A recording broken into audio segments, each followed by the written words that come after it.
Hello? Yeah. Yeah. Yeah. Yeah, sounds good. All right, ladies and gentlemen, I have some good news. Sit down. Just want to make sure you're ready for this. We got 2 brands this week. Yeah, I know.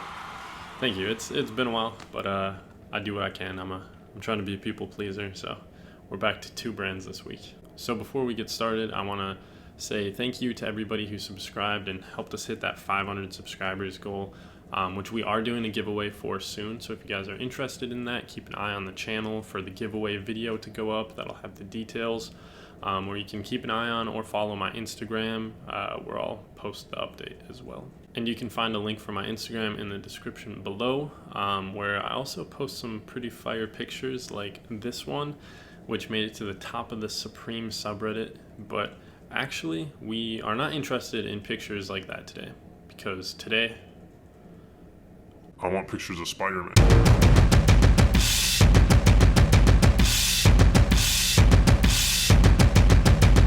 So the first brand that we're going to be looking at is called Sad Sack, which is popular for their reconstructed pieces that make use of cartoons, for example, Spider-Man and other Marvel characters. The owner is 23-year-old Daniel Walters, who hails from Donegal, Ireland. I think I got that pronounced right. But he did state he would not mind moving to America at some point. Daniel attended college for computer science, later swapping to digital media because of the ridiculous amount of math CS requires, and then eventually just dropping out.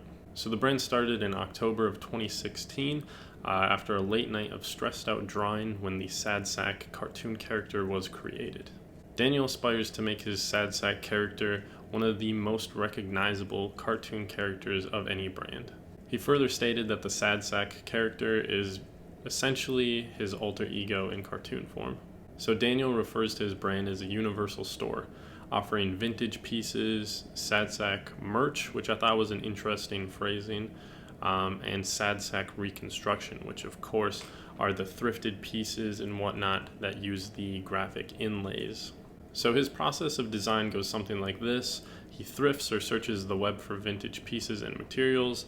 He then uses what he finds to create reconstructed apparel with the hopes of creating a cartoony and authentic, yet nostalgic feeling.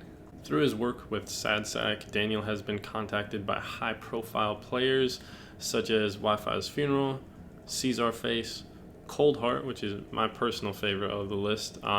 He makes some great music. If you guys have not heard his Wish Me Well album, go check that out. It's beautiful. And then also Ass Pizza, just to name a few of the celebrities that have contacted him.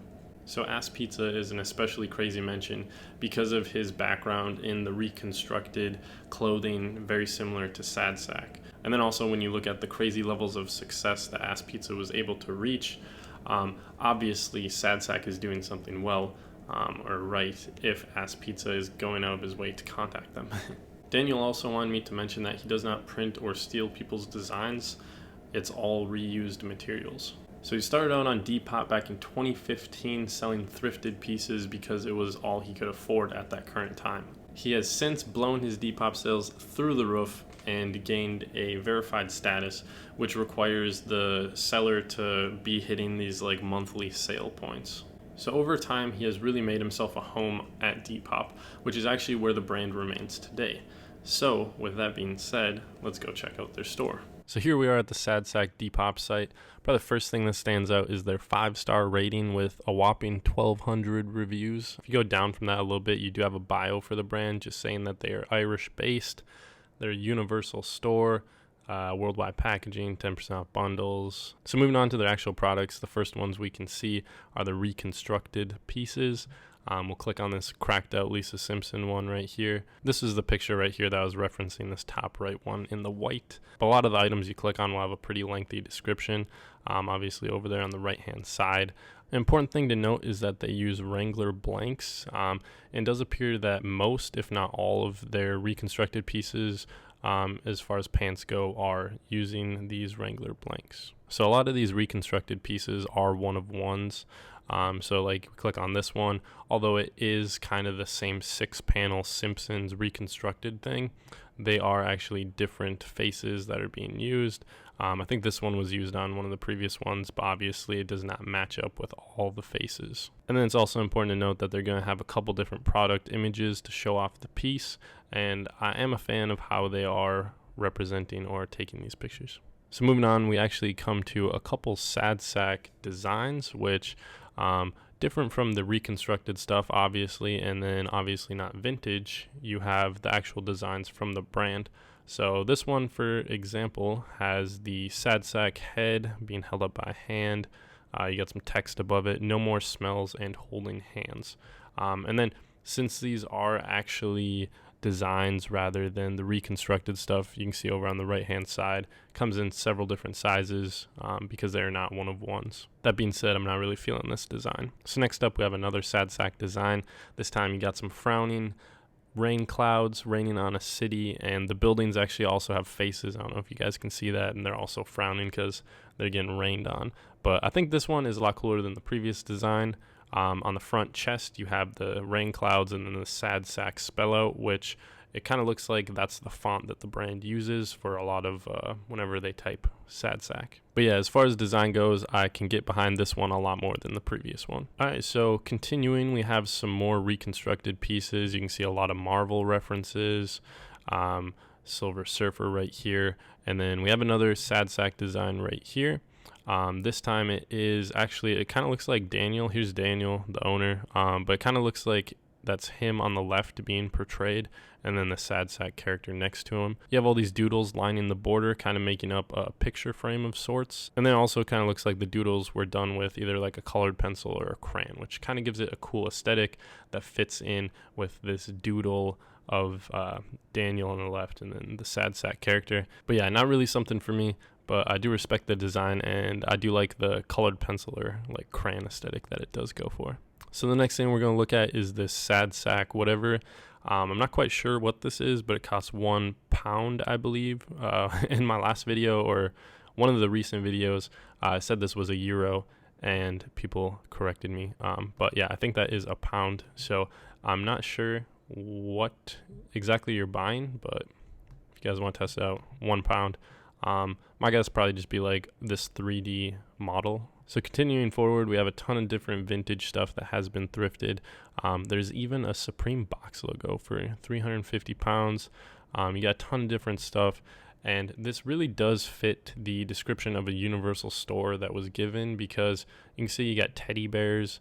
Moving forward, you'll see some other interesting items. Let me see. Like here on the left, you have the Avatar movie poster, Winnie the Pooh tea kettle on the right, and then just a ton more vintage stuff. Because this Depop is really just filled with a ton of vintage stuff, and it does kind of actually make it a little bit difficult to pick out the sad sack designs, since Depop doesn't really offer any sorting feature to allow sad sack to section off the stuff into thrift or reconstructed or merch designs, as they call it. But yeah, with that being said, we'll head back and talk about the brand a little bit more. So I think this brand does a lot right, but one thing I found odd was their use of Depop over a personal website for the brand. So I feel at some point the Depop ties will have to be cut to further the growth of the brand, or at least the sad sack pieces should be moved to their own sad sack website, and then the thrifted stuff can stay on Depop. One example of how this hinders the brand is when you're trying to actually find the sad sack pieces on their storefront, because they really are buried in the sea of vintage pieces that get posted. I can understand why he stays with Depop though, because you look at his storefront and it has over 11,000 followers, and then in comparison his Instagram only has a little over 1,000 followers, so it definitely makes sense to keep that audience. It's also important to note that Depop does show the brand some love, putting them on their Explore or Discovery page, and then also reposting some of the brand's images on their own Instagram. So the affinity between sad sack and Depop does make sense, but as the brand grows, they will eventually need to branch off. The second brand that we'll be looking at is a new brand going by the name of The Party Is Almost Over, having started just recently this past August. The owner is Lucas, who said that he'd like to maintain some privacy, so I will not release his full name, although it was provided. He is 25 years old and from LA and currently living in Hollywood. He grew up on skateboarding, skating daily from the age 7 till 18 when he started to realize the damage it was taking on his knees. Lucas attended Cal State Long Beach for mechanical engineering, but dropped out partway through his sophomore year after realizing that a lot of the major advances are done by huge teams, and his role would likely end up in him just being another cog in the machine. And he cited major players such as the Wright brothers and Edison as examples that made him kind of want to quit.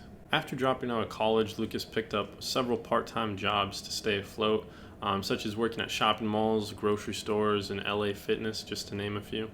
Lucas then shifted into Android development, where he was able to land a job for 2 years until that company actually laid off all of their developers.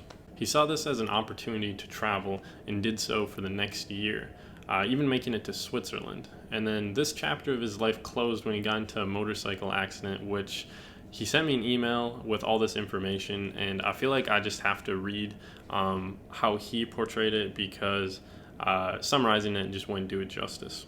I got cut off by a white Toyota Yaris one day while riding my Harley Sportster 1200 on the freeway, and dropped my bike after the Yaris suddenly started to brake. I was going about 65 when I hit the pavement and tumbled for what seemed like a couple hundred feet, dazed, in shock, and on my back in the fast lane on the 101 freeway. I checked to see if I was paralyzed and wasn't, so I got up and haggardly walked towards my bike, which was in the same lane, miraculously, although about 200 feet further down from me. Anyhow, long story short, I rode my bike to Carl's Jr. for some food, then rode to my house and cried myself to sleep for about a week after.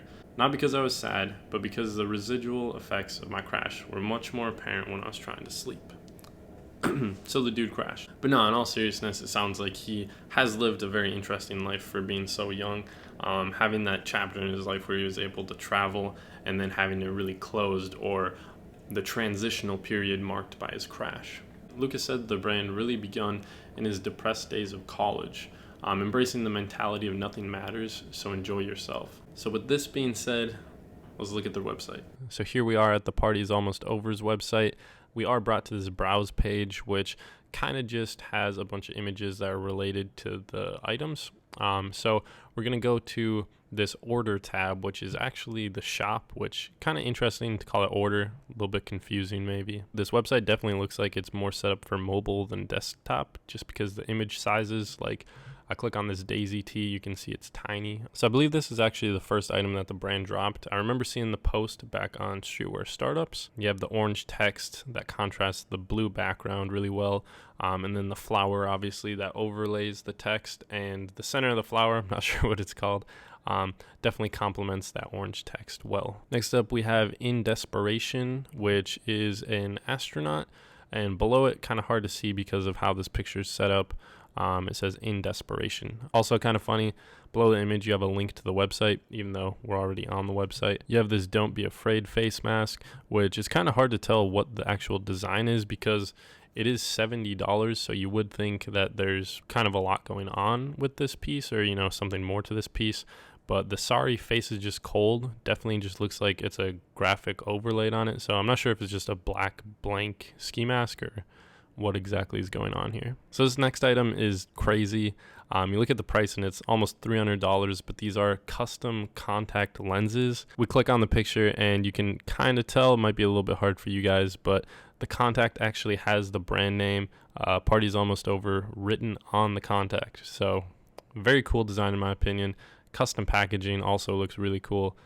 Just all around crazy piece. But yes, $300, ridiculously priced. But this was very limited, I want to say. But yeah, I think these are crazy. Crazy in a good way. So next up we have this smile tee, which is just a skull, and it says smile below. Clean design, not too crazy about it, just pretty basic. And then lastly we have this clock design. Somebody actually referenced on the Reddit when Party's Almost Over posted this, or Lucas posted this, somebody actually referenced work that has very similar distortion of the clock like that, and I can't remember it off the top of my head. But it's probably likely where the inspiration was drawn from for this piece. So that's kind of it for the products. Like I said, we can go back to this browse page, and it just kind of promotes the items that we just looked at. You can see some kind of different images for them, but still just the same products. There's also a sizing section, which gives you a detailed fit for each of the different blanks that they use. Lastly, there is an about section, which does not contain too much content. You just have down here, it says, brand is built around high contrast imagery, provocative thought, and the reality of our circumstances. Also including that the brand is an eco-conscious company. And then it's kind of interesting, or kind of a funny quote here. Smoking is good for the environment and kills humans. So yeah, that wraps up this website. So now we'll go back and I'll give some closing remarks. So it's kind of hard to offer constructive criticism just because this brand is so new and has so few items, which is particularly why I thought they'd work really well in an episode with another brand. But in the short time that this brand has been alive or active, I think they're doing very well. As far as the designs go, I think all of them are very clean. Obviously some just look better or are more appealing than others. And also the contact lenses are crazy. For a brand that's so young, it's really cool to see them tackle an accessory like that. And then the final thing I'll note with this brand is Lucas said that he wants to start a nonprofit to contribute towards environmental and humanitarian good. That's about it though, guys. I think both these brands are really good ones to keep an eye on, especially for their future growth. And then also, sorry I didn't really have too much for constructive criticism. I guess they're just good at what they do. But I do hope you enjoyed the video. Yeah. You. That is all I have for you guys though. I would like to give a special thanks to the owners, Daniel and Lucas, for taking the time to contact me and talk to me and give me information. It's kind of funny, like I talked to Daniel and dude just like went on a rant, but yeah, we had a good talk. And same with Lucas, like I had a good talk with them. Both great guys, and thank you very much for the information. So let's get a round of applause for them, yeah? And finally, thank you for watching. I'm out. I got shit to do.